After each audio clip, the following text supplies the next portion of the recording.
Hello.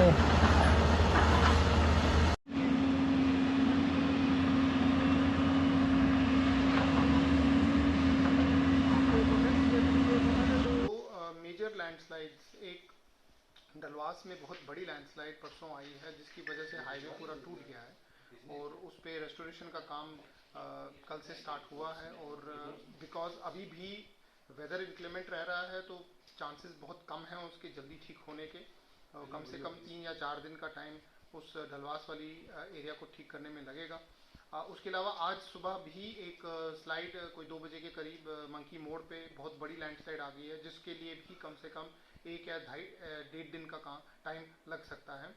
काम हमने mobilise कर दिया क्योंकि हम इस वक्त लॉकडाउन में हैं, तो ऑपरेटर्स और मशीनरी को पासेस दिलाए और उन सबको हमने अपने अपने लोकेशन तक पहुंचा दिया है और काम हमने शुरू करवा दिया है। फिलहाल हाईवे बंद है, ट्रैफिक सस्पेंडेड है, हैवी मोटर तो बिल्कुल नहीं चल पाएगा। लाइट व्हीकल्स के लिए एक छोटी सी ऑल्टरनेट रोड रखी है for dire emergency cases like ambulance and others in order to remain connected with Ramban and with